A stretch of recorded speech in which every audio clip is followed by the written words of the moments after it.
चंडमुंड का वध। श्री मार्कंड जी बोले, तदंतर सोम की आज्ञा पाकर वे चंडमुंड आदि दैत्य चतुरंगिणी सेना के साथ अस्त्र शस्त्रों से सुसज्जित होकर चल दिए। फिर गिरिराज हिमालय के स्वर्ण में ऊंचे शिखर पर पहुंचकर उन्होंने सिंह पर बैठी देवी को देखा। वे मंद मंद मुस्कुरा रही थी। उन्हें देखकर दैत्य लोग तत्परता से पकड़ने का उद्योग करने लगे।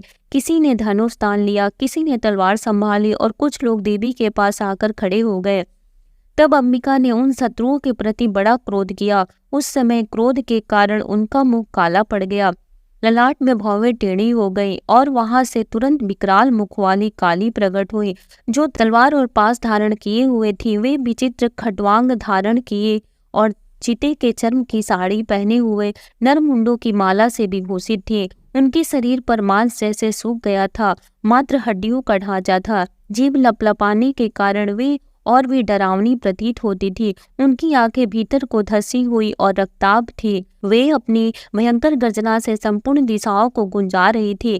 बड़े बड़े दैत्यों का वध करती हुई वे कालिका देवी बड़े वेग से दैत्यों की उस सेना पर टूट पड़े और सबको भक्षण करने लगी। वे पार्श्व रक्षकों, अंकुशधारी महावतों, योद्धाओं और घंटा सहित कितने ही हाथियों को एक ही हाथ से पकड़कर मुंह में डाल लेती थी।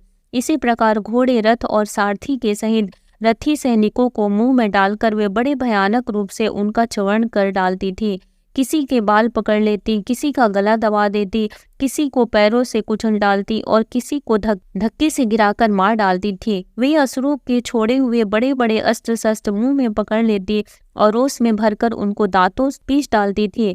काली ने बलवान एवं दुरात्मा दैत्यों की वह सारी सेना रौंद डाली, खा डाली और कितनों को मार भगाया।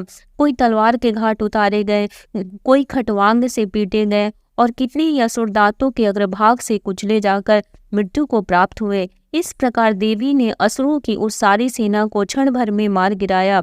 यह देख चंड उन अत्यंत भयानक काली देवी की ओर दौड़ा तथा महादैत्य मुंड ने भी अत्यंत भयंकर वाणों की वर्षा से तथा हजारों बार चलाए हुए चक्रों से उन भयानक नेत्रों वाली देवी को आच्छादित कर डाला। वे अनेक चक्र देवी के मुख में समाते हुए ऐसे जान पड़ते थे मानो सूर्य के बहुतेरे मंडल बादलों के उदर में प्रवेश कर रहे हों।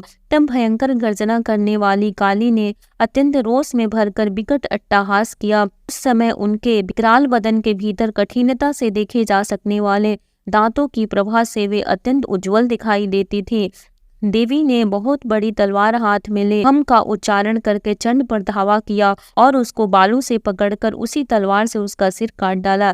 चंड को मारा गया देखकर मुंड भी देवी की ओर दौड़ा। तब देवी ने रोष में भरकर उसी तलवार से घायल करके धरती पर सुला दिया। महापराक्रमी चंड और मुंड को मारा गया देख मरने से बची हुई बाकी सेना भय से व्याकुल हो चारों ओर भाग गई।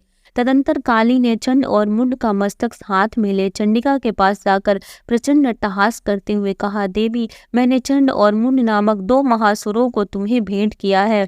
अब युद्ध यज्ञ में तुम शुंभ और निशुंभ का स्वयं ही वध करना। ऋषि बोले, वहां लाए हुए उन चंड मुंड नामक महादैत्यों को देखकर कल्याणमय चंडी ने काली से मधुरिम वाणी से कहा, देवी, तुम चंड और मुंड को लेकर मेरे पास आई हो, इसीलिए संसार में चामुंडा के नाम से तुम्हारी ख्याति होगी। 7वीं अध्याय समाप्त होती है। जय माता दी। अब मैं आप सभी को 8वां अध्याय रक्त बीज का वध सुनाती हूँ।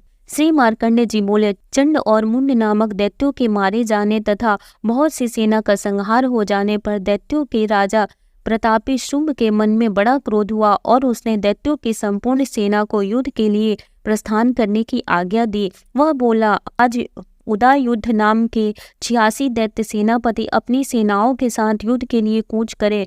कंबू नाम वाले दैत्यों के 84 सेना नायक अपने बलाबल के साथ यात्रा करें। 50 कोटि वीर कुल के और 100 ध्रुव कुल के असुर सेनापति मेरी आज्ञा से सेना सहित कूच करें। कालक, दौहर्द, मौर्य और कालकेय असुर भी युद्ध के लिए तैयार होकर मेरी आज्ञा से तुरंत प्रस्थान करे। भयानक शासन करने वाला असुर राज शुंभ इस प्रकार आज्ञा देकर सहस्त्रों बड़ी बड़ी सेनाओं के साथ युद्ध करने के लिए चला।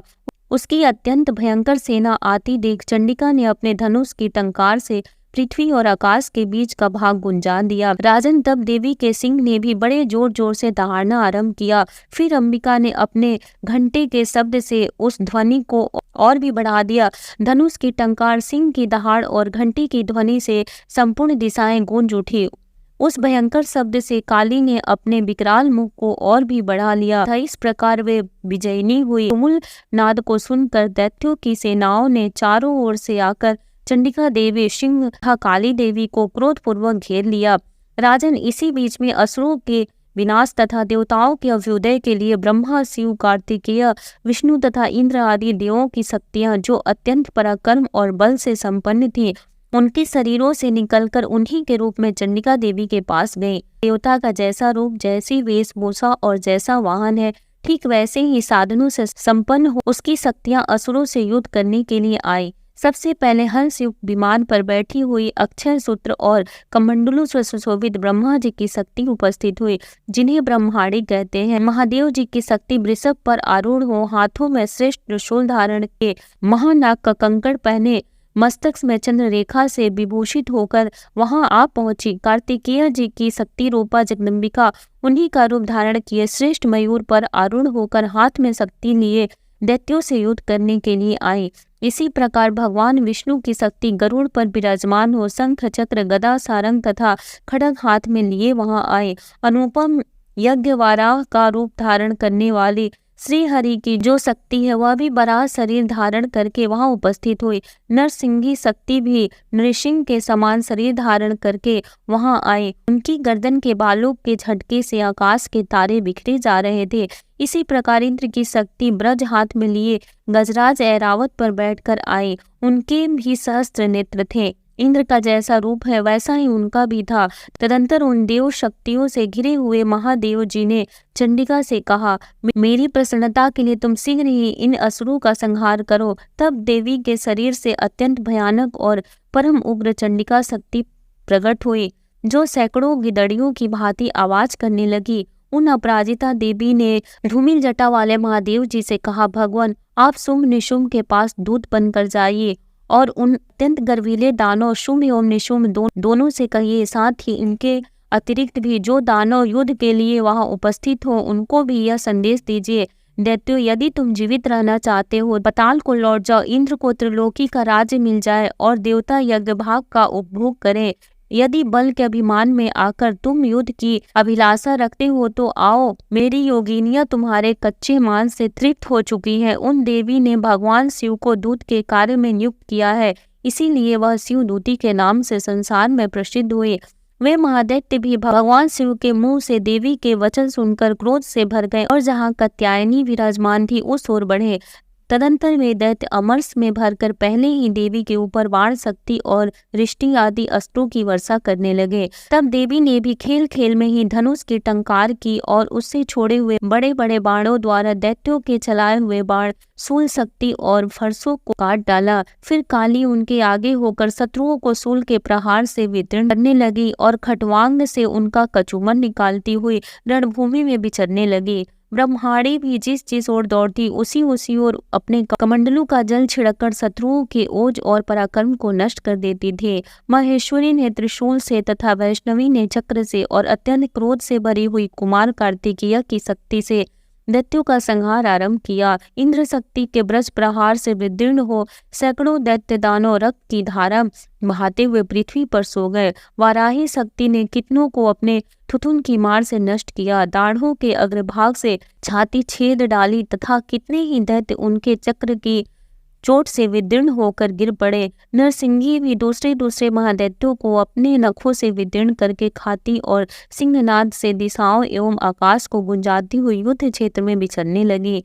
कितने ही असुर शिवदूती के प्रचंड अट्टहास से अत्यंत भयभीत हो पृथ्वी पर गिर पड़े और गिरने पर उन्हें शिवदूती ने उसी समय अपना ग्रास बना लिया। इस प्रकार क्रोध में भरे हुए मातृगणों को नाना प्रकार के उपायों से बड़े बड़े असुरों का मर्दन करते देख दैत्य सैनिक भाग खड़े हुए। मातृगणों से दैत्यों को युद्ध से भागते देख रक्त बीज नामक महादैत्य क्रोध से भरकर युद्ध करने आया। उसके शरीर में जब रक्त की बूंद पृथ्वी पर गिरती तब उसी के समान शक्तिशाली एक दूसरा महादैत्य पृथ्वी पर उत्पन्न हो जाता। महाअसुर रक्त बीज हाथ में गदा लेकर इंद्र शक्ति के पास युद्ध करने लगा।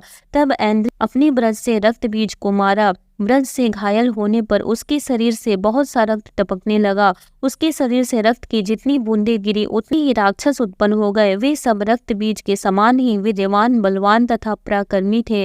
रक्त से उत्पन्न होने वाले वे राक्षस भी अत्यंत भयंकर अस्त्रों शस्त्रों का प्रहार करते हुए वहां मातृगणों के साथ घोर युद्ध करने लगे। पुनः ब्रज के प्रहार से जब रक्त बीज का मस्तक घायल हुआ तब रक्त बहने लगा और उससे हजारों राक्षस उत्पन्न हो गए। वैष्णवी ने युद्ध में रक्त बीज का चक्र का प्रहार किया तथा ऐन्द्री ने उस दैत्य सेनापति को गदा से चोट पहुंचाई। वैष्णवी के चक्र से घायल होने पर उसके शरीर से जो रक्त बहा और उससे जो उसी के बराबर आकार वाले सहस्त्रों महादैत्य प्रकट हुए, उनके द्वारा संपूर्ण जगत भर गया। कौमारी ने शक्ति से, वराही ने खड्ग से और महेश्वरी ने त्रिशूल से महादैत्य रक्त बीज को घायल किया। क्रोध से भरे हुए उस महादैत्य रक्त बीज ने भी गदा से सभी मातृ शक्तियों पर अलग अलग प्रहार किया। शक्ति और शूल आदि से अनेक बार घायल होने पर जो उसके शरीर से रक्त की धारा पृथ्वी पर गिरी, उससे भी निश्चय ही सैकड़ों असुर उत्पन्न हुए। इस प्रकार उस महादैत्य के रक्त से प्रकट हुए असुरों द्वारा सारा संसार व्याप्त हो गया। इससे उन देवताओं को बड़ा भय हुआ। देवताओं को खिन्न देख चंडिका ने काली से शीघ्रतापूर्वक कहा, चामुंडे, तुम अपना मुंह और भी अधिक फैलाओ। मेरे शस्त्राघात से गिरने वाले रक्त बिंदुओं को और उससे उत्पन्न होने वाले महादैत्यों को तुम अपने इस उतावले मुख से खा जाओ। इस प्रकार रक्त से उत्पन्न होने वाले महादैत्यों का भक्षण करती हुई तुम रण में विचरती रहो। ऐसा करने से उस दैत्य का सारा रक्त क्षीण हो जाने पर वह स्वयं ही नष्ट हो जाएगा। उन भयंकर दैत्यों को जब तुम खा जाओगी तब दूसरे नए दैत्य उत्पन्न नहीं हो सकेंगे। काली से यह कहकर चंडिका देवी ने शूल से रक्त बीज पर प्रहार किया। तब काली ने अपने मुख में उसका रक्त ले लिया। रक्त बीज ने वहां चंडिका पर गदा से प्रहार किया, किंतु उस गदा प्रहार से देवी को तनिक भी वेदना नहीं पहुंचाई। पश्चात रक्त बीज के घायल शरीर से बहुत सा रक्त गिरा, किंतु ज्यों ही वह गिरा त्यों ही चामुंडा ने उसे अपने मुख में ले लिया। रक्त गिरने से काली मुख में जो महादैत्य उत्पन्न हुए उन्हें भी वह चट कर गई और उन्होंने रक्त बीज का रक्त पी लिया। तत्पश्चात देवी ने रक्त बीज को, जिसका रक्त चामुंडा ने पी लिया था, ब्रज, वाण, खड्ग आदि से मार डाला। राजन, इस प्रकार शस्त्रों के समुदाय से आहत एवं रक्तहीन हुआ महादैत्य रक्त बीज पृथ्वी पर गिर पड़ा। इससे देवताओं को अनुपम हर्ष की प्राप्ति हुई और मातृगण उन असुरों के रक्तपान से मदमत होकर नृत्य करने लगे। 8वीं अध्याय समाप्त होती है। जय माता दी। 9वीं और 10वीं अध्याय सुनने के लिए प्लीज हमारे चैनल पे बने रहें। जय जगदम्बा माँ।